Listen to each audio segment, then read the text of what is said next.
Hey guys, तो time and distance पर मैंने आपको बहुत सारी क्वेश्चंस कराए और बहुत सारी प्रॉब्लम्स मैंने आपको पढ़ाई। लेकिन गाइस अभी आप सोच रहे हो कि सर ने इंट्रोडक्शन में रिलेटिव स्पीड पढ़ा है, लेकिन उस पर हमने अभी कोई क्वेश्चन नहीं किया। तो गाइस आज हम स्टार्ट करने वाले हैं रिलेटिव स्पीड के क्वेश्चंस।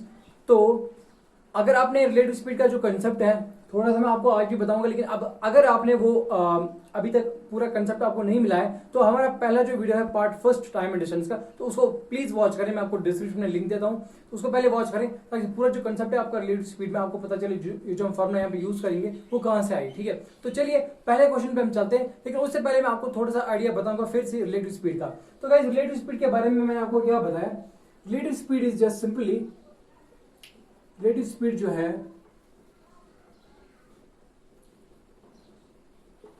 अगर हमारे पास अपोजिट डायरेक्शन होगी दो ऑब्जेक्ट्स की, मान लीजिए एक ऑब्जेक्ट यहां से मूव कर रहा है, दूसरा यहां से चल रहा है, ठीक है, यानी कि इनकी डायरेक्शन जो है वो है अपोजिट डायरेक्शन। तो अपोजिट डायरेक्शन में मैंने आपको बोला है कि जो रिलेटिव स्पीड है, अगर इसकी स्पीड है v1, इसकी स्पीड है v2, तो इनकी स्पीड जो है वो ऐड हो जाएगी v1 प्लस v2। क्लियर, ये आपको पार्ट फर्स्ट में पता चलेगा ये पूरा कंसेप्ट। अगर अब सेम डायरेक्शन होगी तो सेम डायरेक्शन में मैंने आपको बोला है कि जो रिलेटिव स्पीड होती है, ये रिलेटिव स्पीड का फॉर्मूला है। तो यहाँ पे रिलेटिव स्पीड क्या होती है, that is v1 minus v2।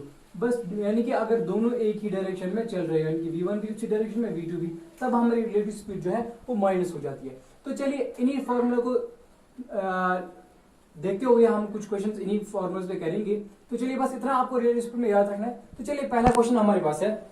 So guys this is our first question. Question is asking two trains are moving in opposite direction with a speed of 6 and 12 respectively। 6 metre per second और 12 metre per second हमारे पास speed दी हुई है respectively. Find their relative speed.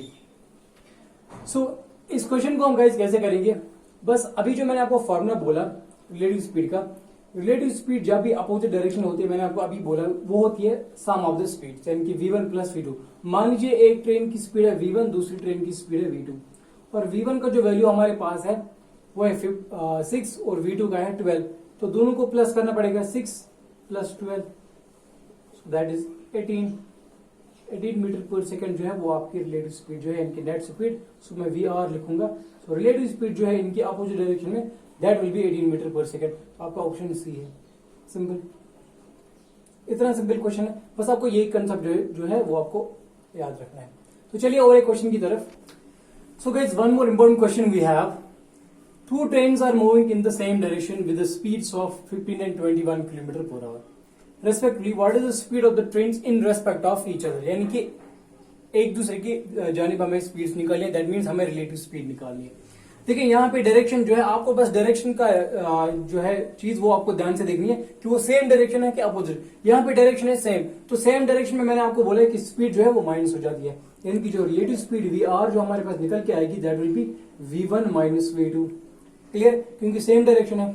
तो यहां पे हमारे पास क्या है, so V R will be equal to, अब आपको v1 देखो, एक है 15 दूसरा 21, अब आप v1 और v2 कौन सा लेंगे ये आपको ऐसे ही देखना है। देखो अगर आप 15 में से 21 निकालोगे तो वो माइनस में आएगा, फिर आपको क्या करना है, आपको 21 में से 15 निकालना पड़ेगा, तो आपका प्लस आंसर आएगा, वो कितना होगा, that is 6 kilometre per hour.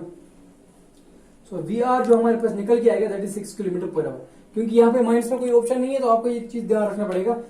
तो आपको जो बड़ा वाला हो वो आपको पहले लेना पड़ेगा। So 20 minus 15 that is 6। तो हमारे पास जो ऑप्शन है option B is here 6 kilometre per hour. तो ये आपका रिलेटिव स्पीड का कंसेप्ट है।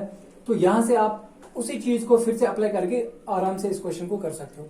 अभी कुछ डिफरेंट तरीके जो डिफरेंट क्वेश्चन है उन पे हम अभी बात करेंगे, लेकिन ये जो सिंपल क्वेश्चन है आपको बस इतनी सी चीज याद रखनी है इनमें।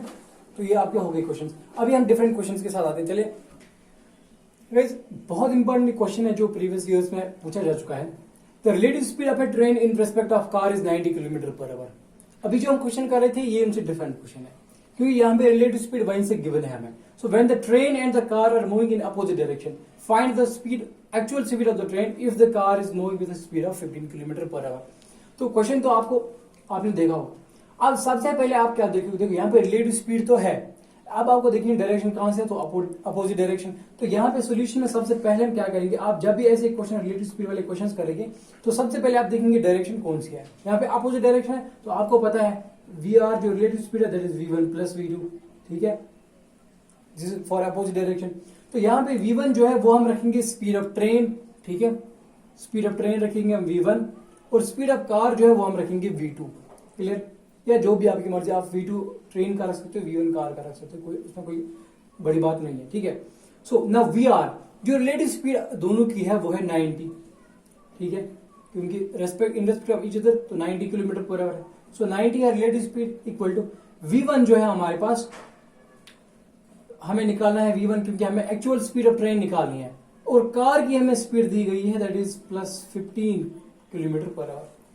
अब यहां से क्या होगा, देखो 90, ये 15 यहां से आएगा -15 इक्वल टू v1।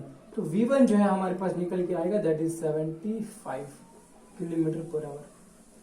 देखो अगर आपका कंसेप्ट क्लियर है तो आप ऐसे क्वेश्चन को आराम से कर सकते हो, ठीक है। तो ये हो गया आपका क्वेश्चन, आप 75 देखेंगे, option C you have that is 75।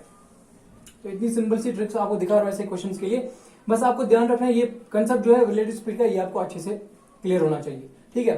तो चलिए और एक इंपॉर्टेंट क्वेश्चन की तरफ। सो गाइस, बहुत एक इंपॉर्टेंट क्वेश्चन हमारे पास आ रहा है। ये क्वेश्चन सीखने के बाद आपका पूरा जो कंसेप्ट है रिलेटिव स्पीड का वो आपको क्लियर हो जाएगा। तो यहां से हम देखेंगे पहले क्वेश्चन क्या पूछ रहा है। 2 trains of lengths 105 and 90 meter respectively run at a speed of 45 and 72 kilometer in opposite direction on the parallel tracks. So find the time when they take to cross each other. इस question हमें पूछ रहा है कि दो train है जिनकी length हमें दी गई है और उनकी स्पीड भी है हमें दी गई है, और वो दोनों जो है पैरेलल ट्रैक्स पे लेकिन अपोजिट डायरेक्शन में, एक यहां से एक यहां से जा रहा है, यानी कि डायरेक्शन अपोजिट है। तो रिलेटिव स्पीड क्या होगी इनकी, that will be sum of the speeds.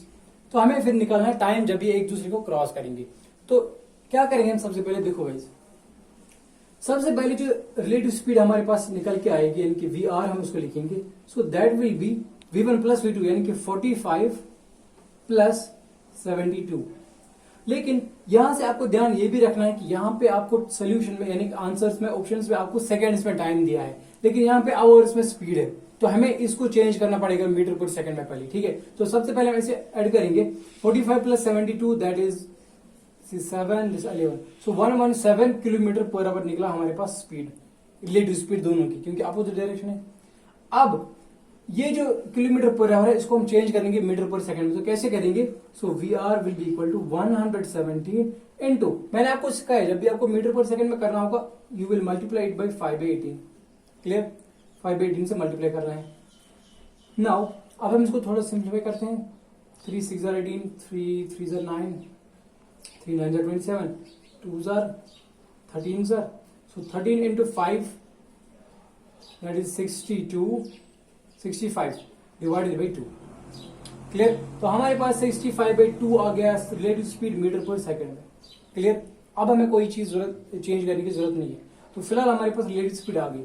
अब हमें क्या फाइंड करना है, टाइम। लेकिन टाइम जो है देखो गाइस, सिंपल सा, स्पीड होती है बराबर डिस्टेंस बाय टाइम, जो मैंने आपको पहले बोला है। अब हमें टाइम निकालना है। So time will be equal to distance, आप नीचे करेगी, स्पीड जो है नीचे आएगी। सो डिस्टेंस बाय स्पीड, तो स्पीड हमें पता है। अब जो डिस्टेंस है वो कौन सी डिस्टेंस है, दैट इज 105 प्लस 90 यानी कि टोटल डिस्टेंस, क्योंकि हमने रिलेटिव स्पीड निकाली तो हमें टोटल डिस्टेंस निकालनी पड़ेगी। सो डिस्टेंस जो है टोटल डिस्टेंस यहाँ पे निकल के आएगी that will be 105 plus 90 metre. ठीक है, ये ऑलरेडी मीटर्स में है तो ये भी मीटर्स में हमें निकालना पड़ा था भी, ठीक है। तो उसके बाद दिस विल बी 195, ठीक है। तो this will be total distance in metres. अब हमें टाइम निकालना है जब ये मीट करेंगे। तो time will be equal to, ये जो डिस्टेंस है 195 divide by speed, so divided by 65/2, वो मल्टीप्लाई में 2 जाएगा, फिर 65 नीचे आएगा, ठीक है। ये चीज आपका मैंने पहले क्लियर किया है सिंप्लीफिकेशन में। तो इसको आप सॉल्व करेंगे। This is 5 13 65, 5 3 15, 5 9 45, 13 1 13 3 39। सो यहाँ पे फाइनली हमें बच गया 3 इंटू 2 दैट इज 6। उसको मैं डायरेक्टली लिखूंगा 6। तो 6 सेकेंड जो है हमारे पास टाइम आ गया जब ये मीट करेंगे। सो 6 सेकेंड्स आप देख सकते हैं, option B you have. So this is the time when they meet. Clear guys, तो ऐसे आपको ये वाला क्वेश्चन करना है। ज्यादा बड़ा नहीं है, बस थोड़ा सिंप्लीफिकेशन थोड़ी सी करनी है इसमें। आपको बस रिलेटिव स्पीड निकालनी है पहले, उसके बाद distance, then you will get the time. Clear, तो ये जो है पूरा कंसेप्ट था रिलेटिव स्पीड का। इसके बाद मैं आपको पढ़ाने वाला हूँ रिलेटिव बोर्ड एंड स्टूडेंट का प्रॉब्लम। तो फिलहाल अगर आपको ये वीडियो हमारा अच्छा लगता है तो प्लीज इस वीडियो को लाइक करें, शेयर करें और सब्सक्राइब कीजिए हमारे चैनल को। Thank you very much.